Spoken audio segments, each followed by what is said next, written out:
Қайырлы кеш оқушылар. Қазақ тілінен бүгін біздегі тақырып көп құрамды құрмалас сөйлемдер. Бұның қатарында аралас құрмалас сөйлем бар, көп құрамды салалас бар, көп құрамды сабақтас бар. Жалпы ұбт-да әр 24-ші сұрақ еді осыған дейін.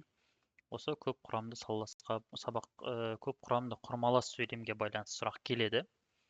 Салалас сабақтастардан кейін. Ендеше соларды талдап бастайық. Жалпы көп құрамды құрмалас сөйлемдер кемінде 3 жай сөйлемнен тұрады.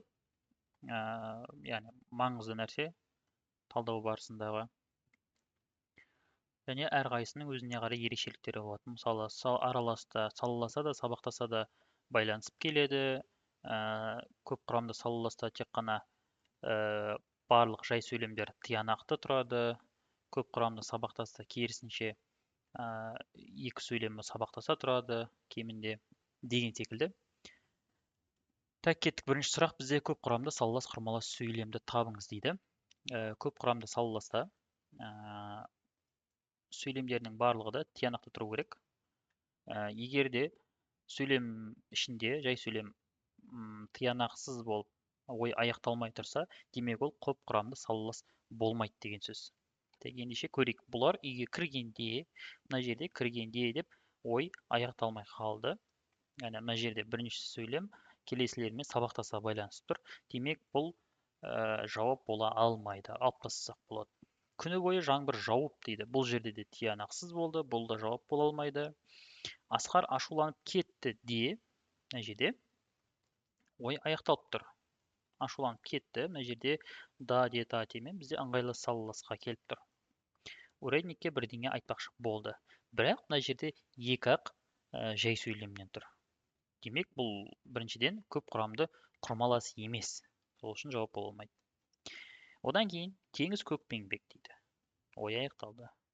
Құм қайрақ жағасы алтындай сап-сары дейді. Бұл жерде ой аяқталды. Төңірек сыңсыған орман. Бұл бізде көп құрамды салалас құрмалас сөйлем. Дұрыс жауабы Д болады. Келесі, екінші сұрақ. Дәннің төгілген жері құмайт екен. Сумен араластырып електен өткізгенде, құм түгелімен ағып, дән електе қала береді дейді. Құрмалас сөйлемнің түрі дейді. Ыңғайлас салалас құрмалас сөйлем, салалас құрмалас сөйлем, аралас құрмалас, сабақтас құрмалас сөйлем дейді. Енді мына жерде А мен Б деген екеуі енді бір жауап, сол үшін екеуі де алып тастасақ болады. Және мына жерде қараңыздар, бір ой, мына жерде екінші ой, үшінші ой, кемінде 3 ойдан тұр. Демек бұл салалас та, сабақтас та бола алмайды. Сол үшін А, Б, Д-ны алып тастаймыз. Бізде аралас құрмалас сөйлем деген вариант қалады. Енді аралас құрмалас сөйлемге тексереміз. Дәннің төгілген жері құмайт екен. Ой тиянақты. Демек, бірінші сөйлем келесілермен салаласа байланысып тұр. Салаласа байланысып тұр. Келесі, сумен араластырып електен өткізгенде, ғанда гендемен аяқталып, ой тиянақсыз қалып тұр. Демек, екінші сөйлем басқалармен келесісімен сабақтаса байланысып тұр. Яғни, салаласа да, сабақтаса да байланысып бізде аралас құрмалас сөйлемнің мысалы болып тұр. Дұрыс жауабымыз С болады. Келесі, араластың құрамында жалғаулықсыз қарсылық мәнді жай сөйлемдер болғанда, жалғаулықсыз қарсылықты мәнді дейді. Жай сөйлемдер болғанда қойылатын тыныс белгілер дейді. Үтірмен сызықша, қос нүкте не сызықша, тек үтірмен дейді, қос нүкте және үтір арқылы ажыратылады дейді. Әдетте қарсылықты салалас құрмалас сөйлемнің жалғаулықсыз болған жағдайында үтір, бірінші жай сөйлемнен кейін үтір және сызықша келетін еді. Араласта да, егер ол осындай қарсылықты мәнде салаласатын болса, дәл осындай тыныс белгілермен қойылады. Демек дұрыс жауабымыз бізде А болады. Келесі аралас құрмалас сөйлем болатын нұсқа дейді. Жас жігіттер мен қыздар, тіпті егделеу адамдар қолдарына қару алып, өз отанын қорғауға дайын екенін білдірді дейді. Енді қараңыздар, мына жерде екі үтірді көріп отырмыз біз. Бірақ екі үтір бар деген сөз, үш ой бар, яғни бұны көп құрамды құрмалас деуге негіз бола алмайды. Өйткені жас жігіттер мен қыздар, тіпті егделеу адамдар дейтін болсақ, бұл жерде бір ой ғана бар. Бір ой ғана бар. Одан кейін мына жерде қару алып дегеннен кейін ой аяқталып, мына жерде екінші ой басталады. Сонда мына жерде екі-ақ сөйлем бар. Бұл сабақтас құрмалас сөйлем. Яғни дұрыс жауап бола алмайды. Келесі аттың тұяғынан түйдек ұшқан соқтағар үстіне түсіп, маза бермеген соң, ол қара тұлыбын көлегейлеп бір қырында отырды. Мына жерде қары үстіне түсіп, бермеген соң, көлегейлеп дегендердің барлығы бізде ой тиянақсыз қалып, аяқталмай қалып, барлығы да сабақтаса байланысып тұр. Яғни бұл көп құрамды сабақтастар. Яғни аралас болмайды бұл жерде. Кейбіреулер салмақпен ширақ сөйлеп, дегенде тыңдаушылардың аузына қаратады. Бірақ жасық көздері көп қолданылады.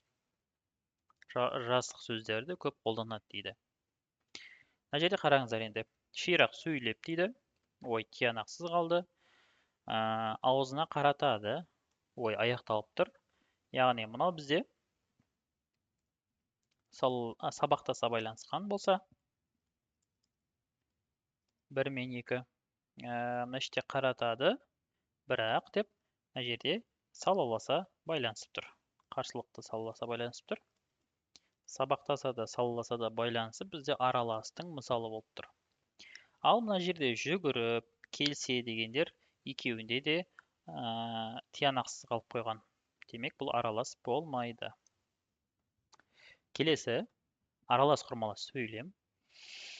Әкесінің шешіле сөйлегенін қатты ұнатып, оқимын деген талабына бөгет болмайтынын біліп, хакім жадырап кетті. Мына жерде де ұнатып, біліп деп ой аяқталмай қалған. Екеуінде де демек аралас болмайды. Тамақ ішкеннен кейін қараңғы түсіп кетіп, мына жерде тамақ ішкеннен кейін қараңғы түсіп кетіп дегендерде де ой аяқталмай қалған. Аралас болмайды. Түндегі боран таң ата ашылып, жел тынды да, Алматы өлкесінің маужыраған бір әдемі күні басталды дейді. Мына жерде ашылып деген бізде сабақтаса байланысқан, ой аяқталмай қалған. Жел тынды да бізде ыңғайласа, салаласа байланысып тұр. Яғни бұл салаласа да, сабақтаса да араластың мысалы болып тұр. С жауабы.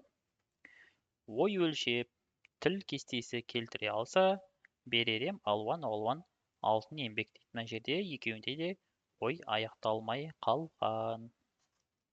Аралас болмайды. Келесі. Салалас, сабақтас, салалас дейді. Кешірім сұрайым. Сызбаға сәйкес келетін сөйлемді табыңыз дейді. Көрейік. Әр жауаптың бірінші сөйлемін қарайық. Оның бет аузы қыбырлап дейді. Мына жерде ой аяқталмай қалған. Салаласа емес, сабақтаса байланысқан. Алып тастаймыз. Терезенің түбінен қатты жүрген аттылар өтті де, мына жерде ыңғайласа салаласқан келіп тұр. Күз жаңбырлы болғандықтан дейді, бұл бізде сабақтасып кеткен. Аяқталмай қалды ой. Дегені болмайды, сөз сұрланып дейді, бұл жерде де сабақтаса кеткен. Енді мынаны тексерейік. Ауыл иті үріп дейді, бұл жерде сабақтаса байланысқан. Міне мынау да келіп тұр, мынау да келіп тұр. Және мынау соңында салалас болады онсыз да. Демек, Б жауап бізде дұрыс болды.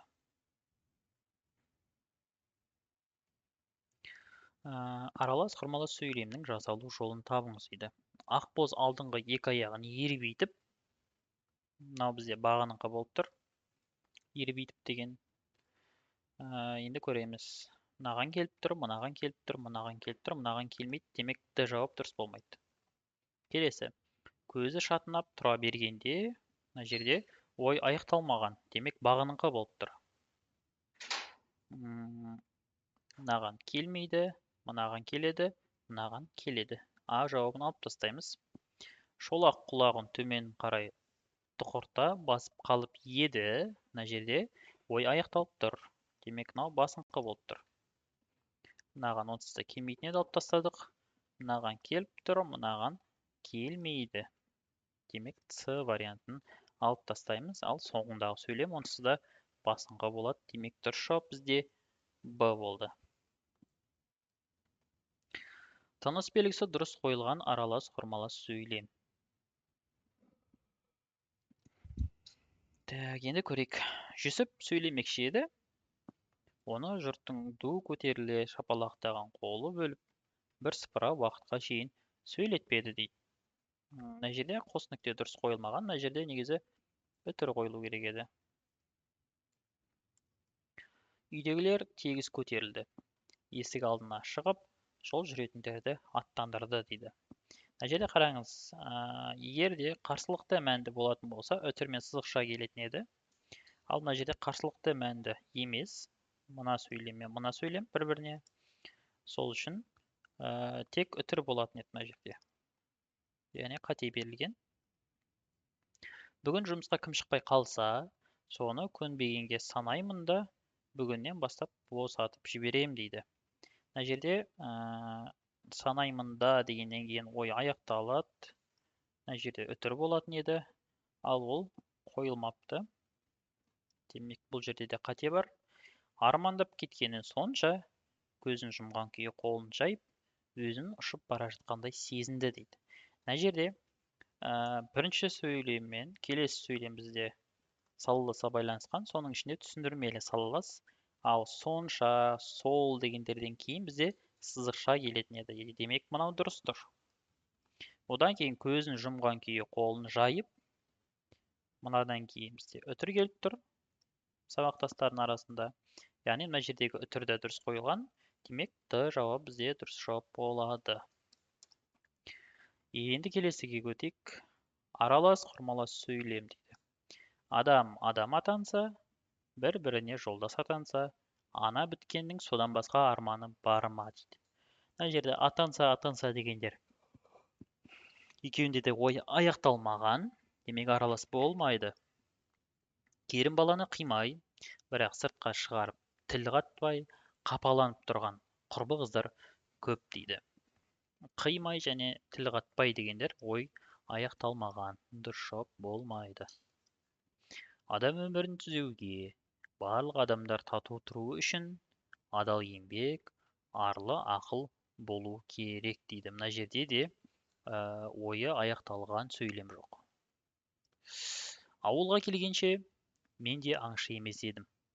Аңшылықтың қыр-сырын осы жерде үйрендім дейді. Мына жерде бірінші сөйлем мен екінші сөйлем бізде сабақтаса байланысып тұр. Ал екінші сөйлем мен үшінші сөйлем бізде салаласа байланысып тұр. Яғни сабақтаса әрі салаласа байланысып бізде аралас құрмаластың мысалы болып тұр екен. Дұрыс жауап Д болады. Келесі сұрақ. Салалас сабақтас салалас дейді. Мына сызбаға сәйкес келетін сөйлемді табуымыз керек. Салалас дәл жаңағыдай бірінші ой аяқталған сөйлемдерді қарап шығамыз. Көксерек ырылдады да. Мына жерде ой аяқталып тұр, ыңғайласа байланысқан. Демек, мынау келіп тұр. Қайда барсам да, енді қараңыз, бір қарағанда мынау ыңғайласа салаласа байланысқанға ұқсайды, бірақ қайтсем де деген сұрақ қойылады бұған. Қайтсем де, яғни бұл қарсылықты сабақтас құрмалас сөйлемнің формасы. Яғни мынау ой тиянақты емес деген сөз. Салаласқа келмей қалады. Бұл сабақтас болып кетеді. Мынаны алып тастаймыз біз. Күні бойы жаңбыр жауып дейді. Ой аяқталмаған, сабақтас болып тұр. Қартқожа қайтып келсе, бұл жерде де ой аяқталмаған, сабақтас болып тұр. Келесі сабақтас болу керек екінші сөйлем. Тісінің ұшымен қағып жұлып алып дейді, міне ой аяқталмай қалған, яғни сабақтас болып тұр, келіп тұр. Бейнесі көңілінен шықпай бұл жерде келіп тұр. Оның үстіне қатты жел тұрып, бұл жерде де келіп тұр. Енді бұл жердегі келгендердің қатты маңызы жоқ, өйткені оларды біз жауап болудан мынау бірінші тексеріс кезінде алып тастадық. Енді мына бірінші сөйлемді соңына дейін тексеріп тастайық. Мына бірінші сөйлем салалас дедік, екінші сөйлем сабақтас дедік, үшіншісі онсыз да салалас болады, яғни ой аяқталып тұрады. А жауабы дұрыс. Енді мынаны түсіндіріп өтейік, Б жауабын.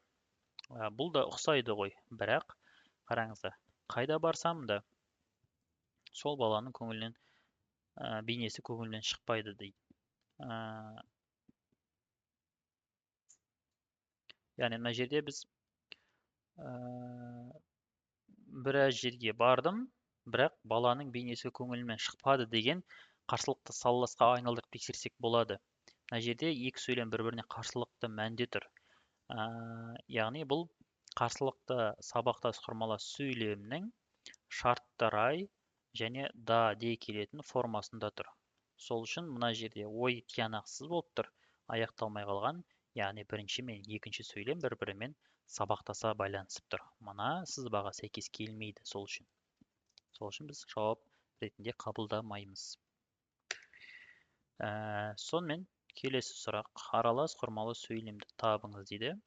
Теңіз көкпеңбек, құм қайрақ жағасы алтындай сап-сары, төңірек сыңсыған орман дейді. Бұл аралас емес, бұл көп құрамды салалас құрмалас сөйлем. Барлық сөйлем бізде ой тиянақты болып тұр. Бір тіршілік үзіліп, бір тіршілік жалғасыпты. Мынау да сабақтасқан, мынау да сабақтасқан. Яғни бұл аралас емес. Қартқожа қайтып келсе, бір топ жігіт жиналып, ортасында біреу ән шырқап тұр екен. Бұл жерде де тиянақсыз, мына жерде де тиянақсыз ой деген, демек аралас болмайды. Күні бойы жаңбыр жауды, ой аяқталды. Мынау келесісімен салаласа байланысып тұр. Оның үстіне қатты жел тұрды, үйге зорға жеттік дейді. Так, енді мына жерде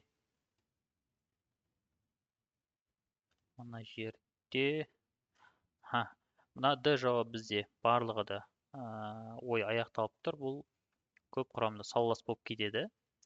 Яғни бұл аралас болмайды. Мына жерде біз бұны дұрыс қарастырмадық. Мына жерде ой тиянақсыз болды. Бір тіршілік жалғасыпты. Мына жерде ой аяқталып тұр. Яғни мынау екінші мен үшінші сөйлем бір-бірімен салаласа байланысқан. Яғни Б жауап бізде дұрыс жауап болады. Мына жерде үп-үппен шатастырып кеттік. Жалғасыпты болады. Дұрыс жауап Б болады. Келесі соңғы сұрақ бізде аралас құрмалас сөйлем.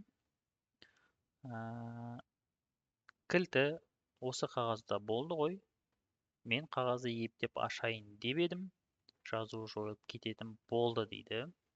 Әлемдік мұхитты зерттеушілердің пайымдауынша пластмассалардың кесірінен мыңдаған кит, дельфиндер тектен текке өледі екен дейді. Біз осы ауылға қонған кез еді. Ел жата ес болды, еламан арай келді. Альфред Нобель 1860 жылы динамитке патент алды да динамит патшасы атанды дейді. Так.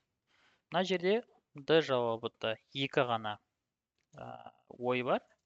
Демек бұл жалпы көп құрамды құрмалас болмайды, демек аралас та болмайды.